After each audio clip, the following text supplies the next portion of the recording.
Okay, muchachos, in this video we're going to talk about these little expressions that you see on your vocab that have the verb tener in them. We've already had a few of them before, like tener años, ¿cuántos años tienes? We talked about that one last time. And we've had tener hambre and tener sed. But on your vocab you have expressions like tener calor, which is to be hot.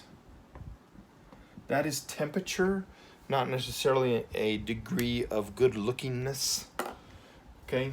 Tener frío, to be cold. Tener, is it suerte? No, razón is first, then suerte. To be right. And then tener suerte, to be lucky. Okay, now here's the issue with expressions with tener, is that in English, let me do a question here.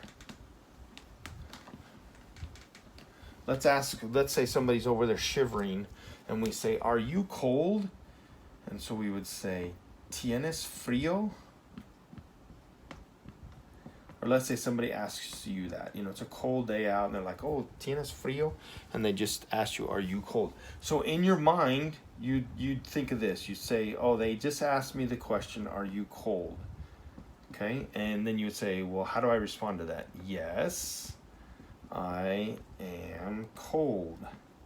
Okay, and then you're like, okay, now I got to say that in Spanish. So sí, and then the tendency is to take that and go soy, right? Because we're so used to I am being soy that we automatically just change it to soy. Well, what have we done?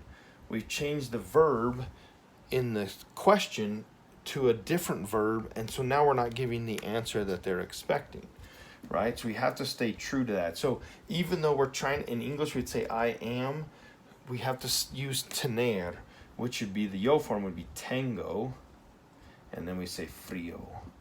Okay, so a lot of times when we lose, the tendency is to switch a verb when we translate it, because in English we're going to use a different verb, but we've got to go back to that same verb in our answer. Okay, so these are called idioms, where when you translate them directly it doesn't make a whole lot of sense, because this really is asking, do you have cold? And you say, yes, I have cold. Or do you have luck? Yes, I have luck. Or do you have reason? Or do you have right? I don't know. That was a little harder to translate. But anyway, just stay true to the verb that's in the question. Make sure you use that same verb in your answer. Okay? All right.